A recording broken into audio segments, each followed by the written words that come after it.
Life often tests us with challenges, some small, some overwhelming. Many try to escape them, hoping they will disappear on their own. But problems ignored rarely fade, they grow. This story reminds us that courage and the right mindset are the only true solutions.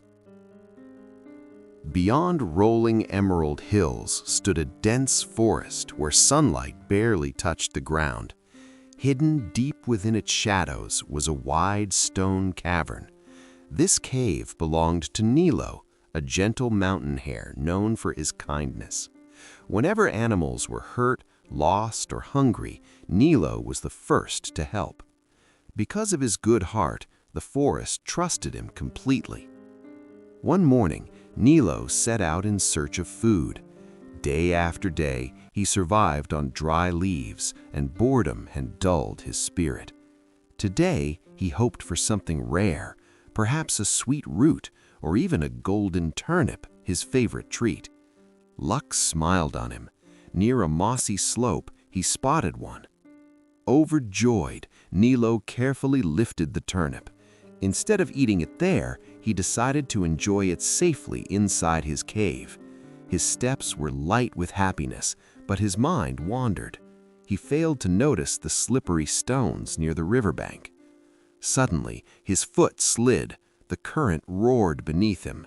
Panicked, Nilo grabbed a vine and saved himself, but the turnip slipped from his paws and vanished into the rushing water. He chased it until the river plunged into a roaring falls. The food was gone forever.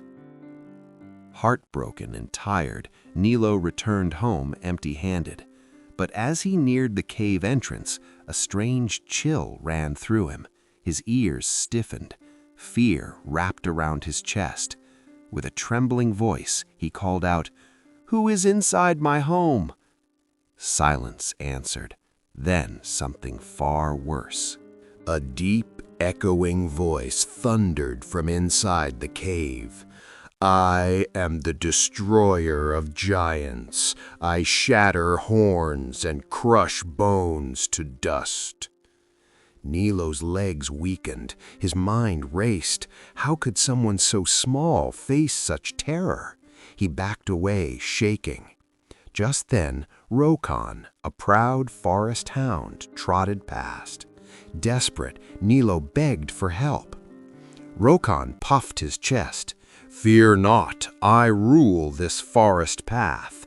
He marched into the cave and barked loudly, but the voice roared again, stronger than before. Rokon's courage melted instantly. With a yelp, he fled. Next came Savar, a striped hunter with sharp claws. Nilo reminded him of past kindness. Savar nodded. "My strength exceeds the hound's." He let out a mighty roar, but the cave answered with the same terrifying threat. Savar's tail dropped. He vanished into the trees. Soon, Brock, a heavy-footed horned beast, arrived in fury.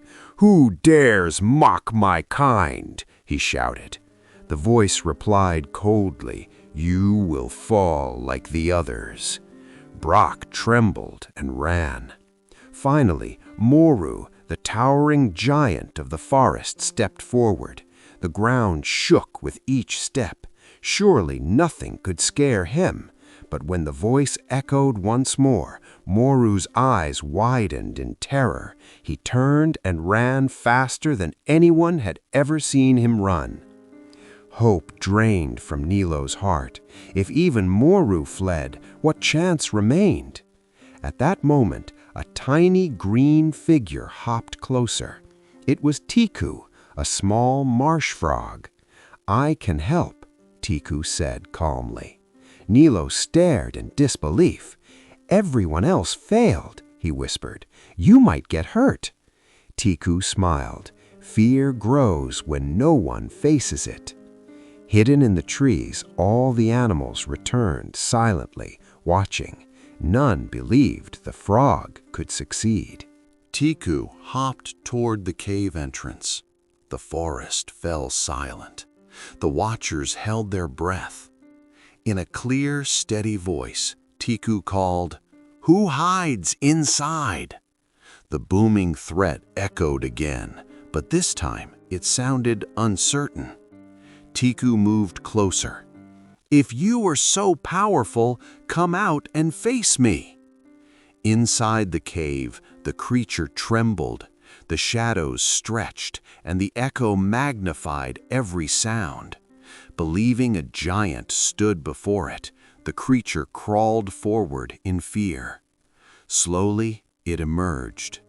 The forest gasped, then burst into laughter. Standing before them was nothing more than a tiny leaf grub, shaking uncontrollably. Its voice, amplified by the cave walls, had created the illusion of a monster. The animals stared in disbelief. The mighty ones who had fled in terror now felt ashamed.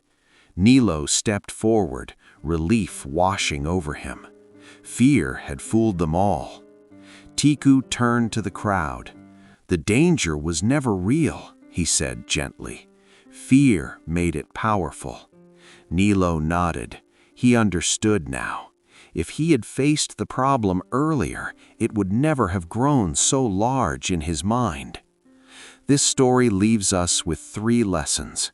First, small problems ignored can turn into overwhelming fears. Second, courage doesn't depend on size or strength. It comes from mindset. And third, running away only feeds fear. Facing it weakens it. Like Nilo, we all lose things. Like the forest animals, we all doubt ourselves. But like Tiku, we must choose to step forward, even when others retreat. So when life's problems echo loudly, remember this: often the fear sounds bigger than it truly is. Face it and watch it shrink. If this story touched you, share your thoughts and pass the lesson on. Until next time.